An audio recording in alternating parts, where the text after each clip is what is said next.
아멘. 할렐루야. 이 새벽 하나님께 예배드림을 사모하며 주의 전으로 나오신 모든 광림의 권속들과 또한 영상으로 함께 예배드리시는 모든 성도님들에게 하나님의 크신 은혜와 평강이 먼저 충만히 넘쳐나게 되시기를 주의 이름으로 간절히 축원합니다. 오늘은 베드로전서 2장의 말씀을 통하여서 구원받은 자의 삶, 구원받은 자의 삶이라는 제목으로 말씀을 전하겠습니다. 베드로전서는 하나님의 부르심을 받은 흩어진 나그네와 같은 그리스도인들을 향하여 쓴 글입니다. 우리는 먼저 이것을 인식하고 있는 것이 중요합니다. 우리는 나그네와 같은 그리스도인이라는 것을. 인생은 잠시 왔다 돌아가는 것이라는 점에서 세상 사람들이나 또 그리스도인들이나 똑같이 동의를 합니다. 그런데 세상 사람들과 그리스도인들과의 그 다른 점이 하나가 있는데, 세상 사람들은 이 세상에 잠시 왔다 죽음으로 돌아간다고 생각하는 것이고, 우리 그리스도인들은 잠시 왔다가 영원한 하나님의 나라로 돌아간다는 그 믿음으로 살아간다는 것입니다. 그렇기에 우리 그리스도인들에게 있어서 이 땅에서의 삶이란 나그네의 삶, 순례자로서의 삶이라 할 수 있습니다. 오늘 우리가 읽은 베드로전서 2장 말씀이 바로 이러한 맥락으로 기록되어 있습니다.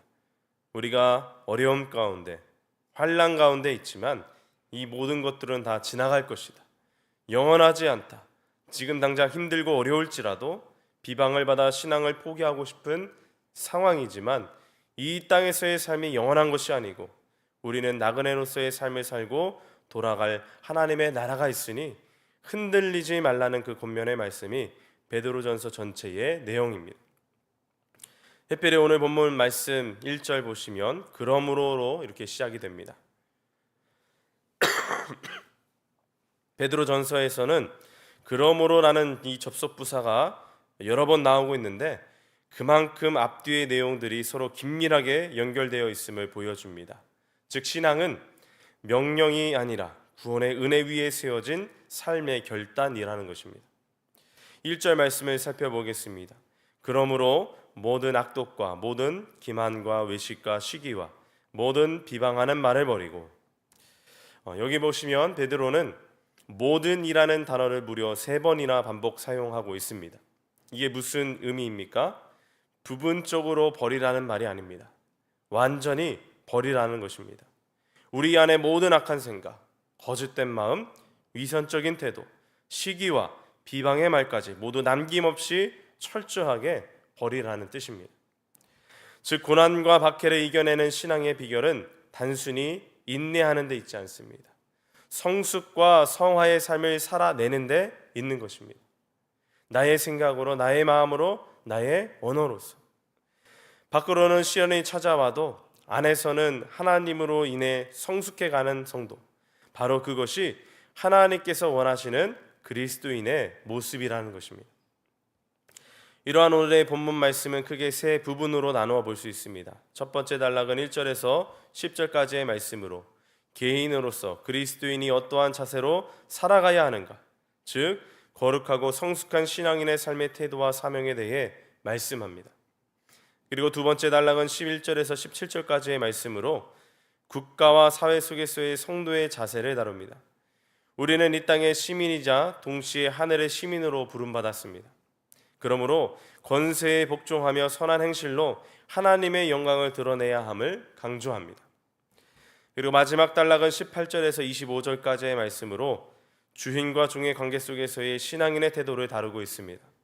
불의한 대우와 고난 가운데에서도 인내하며 고난 속에서도 순종하신 그리스도의 본을 따르라고 말씀합니다.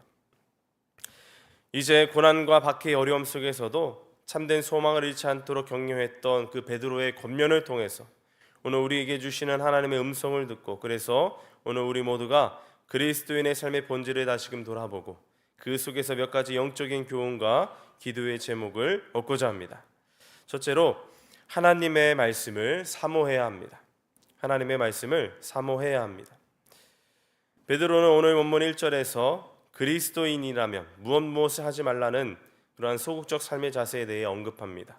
그리고 2절부터는 무엇을 해야 한다는, 즉 그리스도인의 적극적 삶의 모습을 소개합니다. 2절 말씀입니다.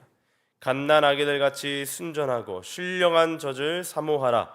이는 그로 말미암아 너희로 구원에 이르도록 자라게 하려 함이라. 여기서 순전하고 신령한 젖을 사모하라 말씀하는데, 이는 곧 갓난 아기들의 양식이자 즐거움인 젖을 사모하고 말하듯이 성도의 양식이자 존재의 기쁨인 하나님 말씀을 사모하라는 것입니다. 그런데 신령한 젖을 사모하라는 이 말씀은 거듭나지 않은 사람은 전혀 알아들을 수 없는 말입니다. 이 말씀을 우리가 알아들으려면 우리가 거듭난 상태여야 합니다. 요한복음 3장에 보시면 니고데모가 밤중에 예수님을 찾아옵니다. 그때 예수님께서는 그에게 거듭나야 한다고 말씀하셨습니다. 그러자 니고데모는 무엇이라 대답했습니까? 사람이 늙으면 어떻게 날 수 있습니까? 두 번째 모태에 들어갔다가 날 수 있습니까? 라며 이렇게 반문했습니다. 니고데모는 거듭나야 한다는 예수님의 말씀의 그 의미를 전혀 이해하지 못한 것입니다. 이스라엘의 선생이라 자부했던 니고데모는 거듭나지 못했기 때문에 예수님의 말씀을 전혀 알아들을 수 없었습니다. 그래서 우리는 먼저 거듭나야 하고 거듭난 자만이 하나님의 말씀을 사모할 수 있습니다. 젖을 먹는 모든 짐승들은 태어나자마자 눈을 뜨지도 못하면서 어미의 젖을 본능적으로 찾고 먹게 됩니다. 그것이 건강하게 태어난 증거이고 살아있다는 증거입니다. 우리 인간도 태어나자마자 엄마의 젖을 찾습니다. 이와 마찬가지로 거듭난 자는 반드시 신령한 젖을 사모하게 된다는 것입니다. 예수님을 믿는다고 하면서 하나님의 말씀에 대하여 사모함이 없다면 우리는 우리 자신을 심각하게 한번 돌아보아야 합니다. 내가 과연 거듭난 사람인지 아니면 거듭나지 않은 사람인지 우리는 우리 자신을 돌아봐야 한다는 겁니다. 하나님의 말씀을 듣고 있는 이 시간에도 우리가 얼마나 하나님의 말씀을 사모하고 있습니까? 또한 우리가 평소에 얼마나 하나님의 말씀을 사모하며 살아갑니까? 문제는 우리가 진정 하나님의 말씀을 사모하는가 하는 것입니다. 그러므로 오늘 우리는 단순히 하나님 말씀을 듣는 자가 아니라 먼저 거듭난 영혼으로 하나님 말씀을 사모하고 순종하는 성도가 되어야 하는 줄로 믿습니다. 그러면 왜 우리가 하나님의 말씀을 사모해야 합니까? 아무리 시대가 변하고 상황과 환경이 바뀌어도 변하지 않는 하나님의 말씀을 사모할 때에 우리가 구원에 이르도록 자랄 수 있기 때문입니다.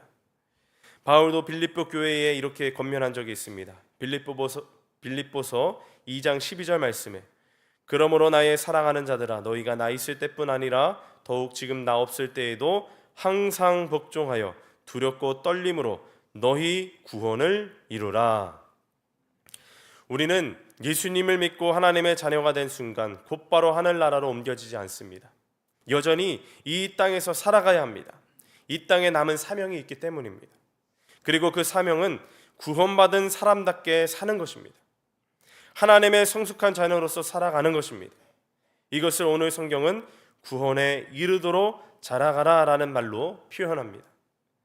그러므로 늘 하나님 말씀을 사모함으로 그 말씀에 은혜 받은 자답게 구원받은 자답게 성숙해가는 저와 여러분 모두가 되시기를 먼저 주의 이름으로 간절히 축원합니다.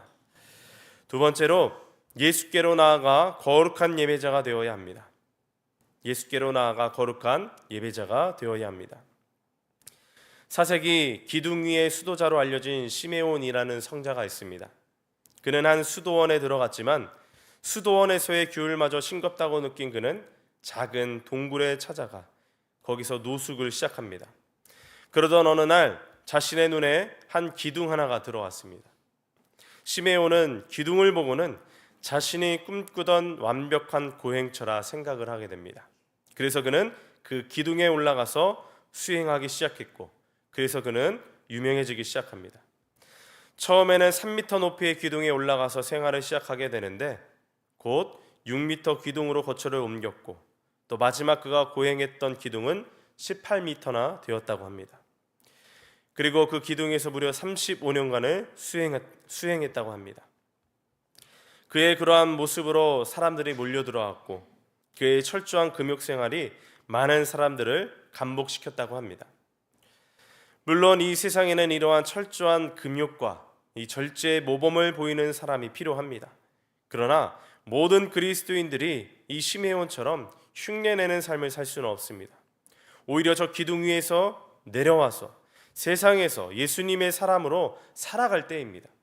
왜냐하면 예수님께서는 우리를 세상의 소금으로, 세상의 빛으로 부르셨기 때문입니다. 그러므로 오늘 우리가 해야 할 일은 기둥 위로 올라가 세상과 단절된 삶을 살아가는 것이 아니라 세상 한가운데에서 예수님의 사람으로 살아가야 하는 것입니다. 세상 속에서 주님께로 나아가고 세상 속에서 주님께 예배드리는 삶이 진정한 신앙인의 모습이라는 것입니다. 오늘 보면 4절 말씀입니다. 사람에게는 버림바가 되었으나 하나님께는 택하심을 입은 보배로운 산돌이신 예수께 나아가. 4절에서는 먼저 우리가 산돌이신 주님께로 나아오라 말씀합니다. 죄송합니다. 여기서 나아가다라는 이 말은 헬라어로 프로셀코마이입니다. 이 말 뜻은 접근하다, 가까이 끌어당기다입니다. 즉 그리스도인은 예수님께 가까이 나아가는 사람, 주님께로 자신을 끌어당겨 더욱 깊이 교제하는 사람입니다. 그리고 이어지는 5절 말씀, 너희도 산돌같이 신령한 집으로 세워지고 예수 그리스도로 말미암아 하나님이 기쁘게 받으실 신령한 제사를 드릴 거룩한 제사장이 될지니라.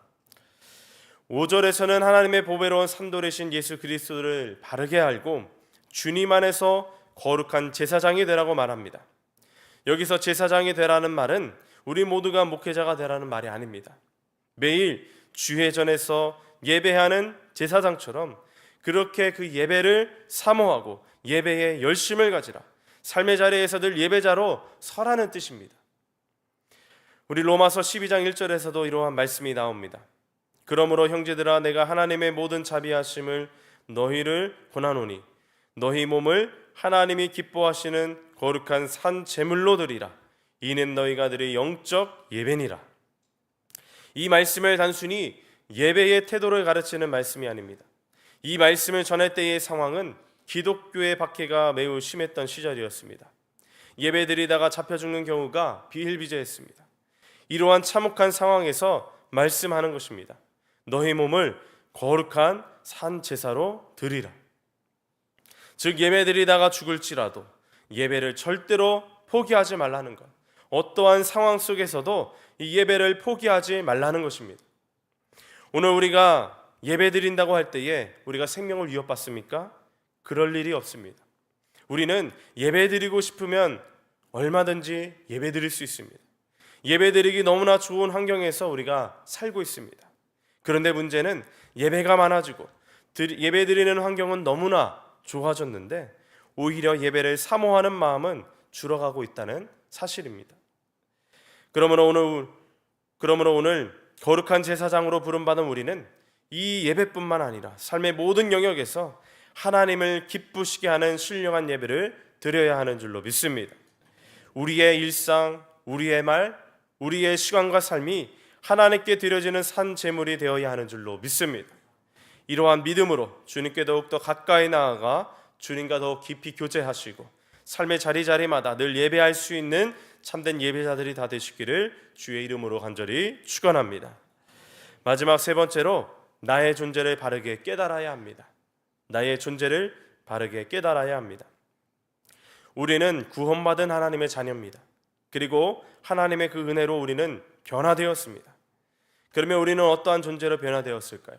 오늘 본문 9절 말씀입니다. 그러나 너희는 택하신 족속이요 왕같은 제사장들이요 거룩한 나라요 그의 소유가 된 백성이니. 우리의 존재가 완전히 바뀌었습니다. 주께서 우리를 택하신 족속으로 왕같은 제사장으로 거룩한 나라로 그의 소유된 백성으로 삼아 주셨다고 말씀합니다. 먼저 여기서 택하신 족속이란 세상 사람들과는 다른 목적이 있다는 것입니다. 다른 목적이 있기에 택함 받았다는 것인데 그 목적은 하나님을 증거하는 자로 택함 받았다는 것입니다. 그래서 우리가 존재하는 목적은 오직 하나님을 나타나는 데 있습니다. 아무리 세상이 우리를 박해하고 욕해도 우리는 하나님을 믿는 믿음으로 살아가야 한다는 것입니다. 그리고 왕같은 제사장이란 구별된 사람으로 세상과 구별된 삶을 추구해야 한다는 것입니다. 또한 우리는 세상의 나라가 아닌 거룩한 나라에 살아가며 세상의 소유가 아닌 하나님의 소유로 살아가야만 하는 사람들이라는 의미입니다. 즉 세상의 통치를 받는 사람들이 아닌 하나님 말씀의 통치를 받는 거룩한 사람들이라는 것입니다. 이와 같이 오늘 우리는 변화된 존재라는 이 사실을 분명히 깨달아야만 합니다. 당당하게 나는 택함 받은 족속이요 왕같은 제사장이요 거룩한 나라요 그의 수유된 백성이다라는 이 자긍심을 가져야 합니다. 그리고 그에 걸맞는 인생을 우리가 살아가야 합니다. 그 인생은 어떠한 인생입니까? 9절 하반절에 그의 기이한 빛에 들어가게 하신 이의 아름다운 덕을 선포하게 하려 하심이라. 즉 예수님의 그 사랑을 드러내는 삶을 우리가 살아가야 한다는 것입니다. 예수 믿고 변화된 삶의 증거를 다른 사람들에게 보여주며 담대함으로 나아가야 한다는 것입니다. 우리가 이렇게 엄청나게 존귀한 존재들입니다. 그러므로 우리 자신의 정체를 우리가 바로 깨달아 알고 담대한 삶을 살아가게 되시기를 주님의 이름으로 간절히 축원합니다. 이러한 삶을 통해 우리는 이 땅의 나그네와 같은 인생들이지만 아름답고 행복한 삶을 살아가게 되는 줄로 믿습니다. 이 세상의 것들에 얽매이지 않고 모든 악한 세력들 가운데 묶이거나 그로 인해 넘어지지 않고 당당하게 살아갈 수 있습니다. 예수 믿는 우리들을 비방하고 모함하고 낙심하게 만드는 그러한 말들 가운데에서도 우리는 흔들리지 않게 됩니다. 그러므로 사랑하는 우리 성도 여러분, 오늘 이 새벽 오늘 우리에게 주신 이 하나님의 말씀을 꼭 붙잡으셔서 구원받은 자답게 우리의 존재를 바르게 깨달아 알고 또 주의 말씀만을 붙잡으며 거룩한 예배자로 세움받아 능력 있는 삶을 살아가는 오늘 한 날 되시기를 다시 한번 주님의 이름으로 간절히 축원합니다. 함께 기도하겠습니다. 참 좋으신 하나님 아버지, 이 새벽 주의 말씀 깨닫게 하시니 감사합니다. 우리가 말씀을 깨달아 아는 것에서 멈추지 않게 하시고 그 말씀을 꼭 우리의 삶으로서 살아내는 거룩한 주의 백성들 되게 하여 주시옵소서. 특별히 우리는 구원받은 자답게 하나님의 말씀을 더욱 사모하게 하시고 예수께로 나아가 거룩한 예배자로 세움받게 하여 주시옵소서. 무엇보다 나의 존재를 바르게 깨달아 그 정체성을 가진 자답게 하나님 보시기에 더욱 아름답게 살아가는 우리 모두가 되게 하여 주시옵소서. 오늘 이 시간 주님 앞에 귀한 예물을 성결하여 하나님께로 올려드린 손길들이 있습니다. 11조와 또 1,000번째 또 다양한 감사의 제목들 가운데 꼭 응답하여 주시고 이 예물이 사용되어지는 모든 곳곳마다 하나님의 뜻이 성취되게 하여 주시옵소서. 또한 정성껏 예물을 올려드리는 우리 사랑하는 우리 성도님들의 그 삶 가운데에 하나님의 기름 부으심의 역사가 날마다 충만케 하여 주시옵소서. 이 모든 말씀 살아서 역사하시는 우리 주 예수 그리스도의 이름으로 간절히 기도하옵나이다. 아멘.